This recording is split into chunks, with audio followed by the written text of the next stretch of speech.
Have you ever looked at your life and wondered when exactly it stopped feeling like yours? That thought hit me one quiet Thursday morning as I stared into the mirror. Same face, same tired eyes, same practiced smile I'd worn for years. From the outside, everything about my life looked intact. A loving husband, 2 beautiful kids, a tidy house in the calm streets of San Francisco. But somewhere underneath all that order, something inside me had been quietly unraveling. My name is Ava Monroe, and I used to think I knew who I was. A devoted wife, a caring mother, the one who held everything together. I believed if I did everything right, life would reward me with peace.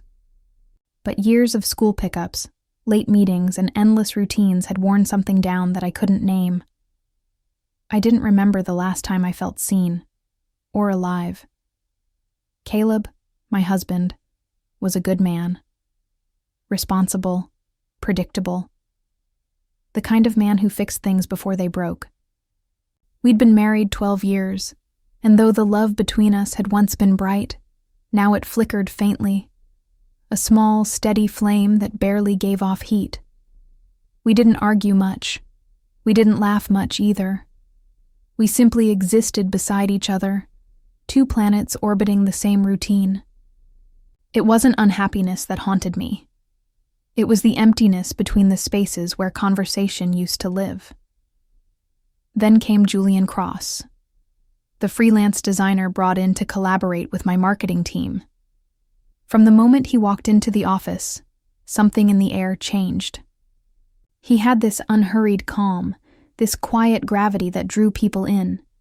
When he spoke, people listened. When he laughed, it sounded like sunlight. His eyes, gray, steady, curious, had a way of meeting yours like they already knew the question you weren't ready to ask. At first, I told myself it was nothing. Just harmless conversation. But deep down, I recognized that flicker of danger, that spark I hadn't felt in years. One afternoon after a long meeting, Julian said, "You always hold everything together, don't you?"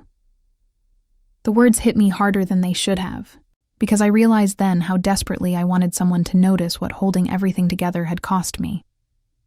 That was how it began, with a sentence that stayed too long in the air. I kept our conversations brief, polite, tucked behind professional boundaries. But boundaries blur when attention feels like oxygen. Every time he spoke, something in me softened. He didn't flirt, not at first. He just listened, really listened, to my ideas, to my frustrations, to the small things I said that Caleb had stopped hearing years ago. At home, Caleb would sit at the table, scrolling through work messages, his phone lighting the shadows on his face. We still shared a bed, but not a world. One night, I asked quietly, "Do you ever feel like we're just existing?" He looked up, puzzled. "We're just tired, Ava. That's life." He kissed my forehead and went back to his screen. The simplicity of that answer left me hollow. The next morning, Julian stopped by my desk with a coffee. "You look like you could use this," he said. His smile wasn't teasing. It was kind. And that kindness, in my fragile state, felt dangerously close to temptation. I wanted to tell him to stop, to not look at me that way. But I just smiled back and said, "You have no idea." It wasn't flirtation. It was recognition. 2 people quietly admitting how exhausted they were from pretending to be fine. From that day on, I began checking the clock more often, waiting for the next meeting, the next message, the next accidental brush of conversation that made the day feel less gray. I told myself it was harmless. Everyone needs connection. Everyone wants to be seen. But a part of me already knew the truth. Once you start depending on someone else to feel alive, you've already started stepping away from the life you built. It started small. A shared joke, a late text, a conversation that lingered too long after hours. Each moment felt innocent enough, but together, they wove an invisible thread that pulled us closer. And one evening, as we worked late on a presentation, the office quiet, except for the hum of the air conditioning, Julian leaned over my shoulder to point at the screen. His breath brushed my neck. For a second, neither of us moved. Then he stepped back abruptly, clearing his throat. "Sorry," he muttered. "It's okay," I whispered, but my voice trembled. That was the moment I realized how dangerous closeness can feel when you've been starved of it for years. After that night, avoidance became impossible. The more I tried to keep my distance, the more Julian slipped through the quiet corners of my mind. In the way he said my name, the warmth in his laughter, the softness of his gaze. At home, Caleb's presence began to feel like a memory I was living beside. He was kind, predictable, safe. Yet safety can start to feel like a cage when your heart has already found a window. I began dressing with more care, pretending it was for myself, though deep down I knew whose eyes I wanted to catch. Caleb noticed the change but misread it. "You've been distracted lately," he said one evening over dinner. "Everything okay at work?" I forced a smile. "Just a big project." He nodded, content with that simple answer. His trust felt heavy, like something I didn't deserve. A week later, rain poured over San Francisco like a confession. The office emptied early, and Julian offered me a ride. Inside his car, the smell of coffee and cedar mixed with the faint sound of rain on glass. We talked about everything and nothing, about work, about the feeling of getting lost inside your own life. When he stopped outside my house, I didn't reach for the door handle. Silence filled the car, dense and fragile. He turned toward me and whispered, "You don't have to keep pretending you're okay." My throat tightened. In that moment, I could have left. I should have. But instead I turned to him. The kiss wasn't wild. It was slow, trembling, human. A quiet collapse of boundaries I had built my entire life around. When I pulled away, I felt my pulse in my ears. "We can't," I said, voice shaking. "I know," he whispered. But his eyes said something else.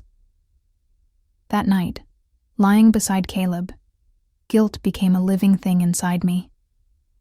Every breath reminded me of what I had done, and the terrible truth that for one fleeting moment I had felt alive. Days blurred. Julian and I didn't speak of it, but the silence between us changed. A glance lasted too long. A conversation lingered after everyone left the room. Each small act became another thread tying me to something I didn't fully understand but couldn't let go of.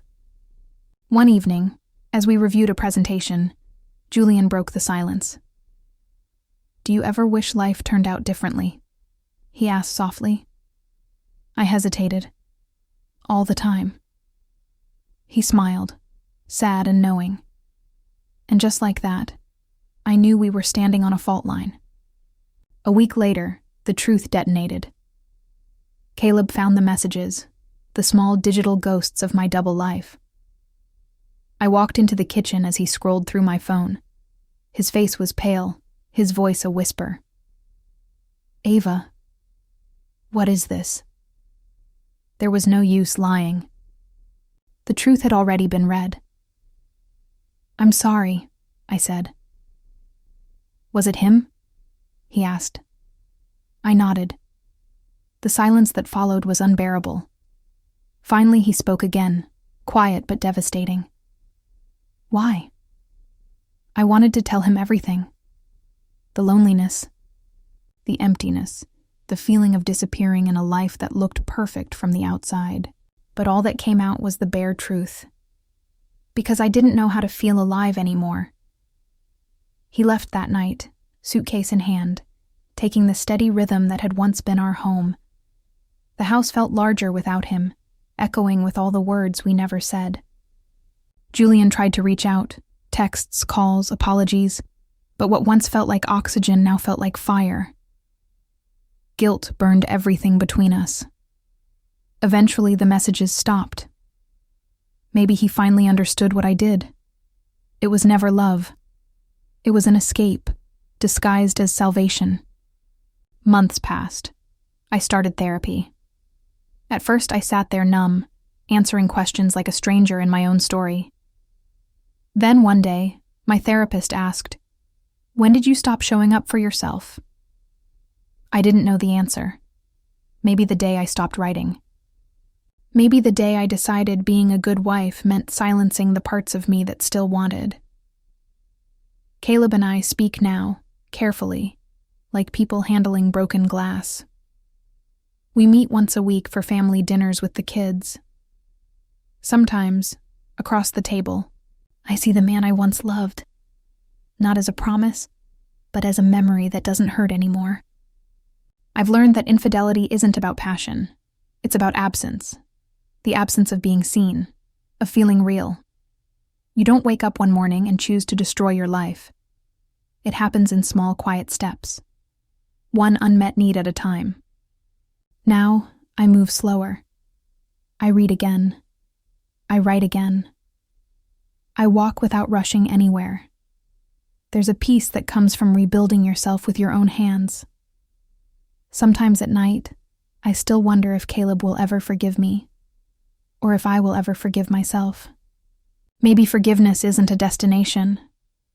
Maybe it's simply learning to live with the weight of your choices and still choosing to move forward. Trying something new didn't give me freedom. It gave me truth. And truth, I've learned, is both the heaviest burden and the lightest thing to finally carry. If you've ever lost yourself trying to keep everything together, remember, it's never too late to begin again.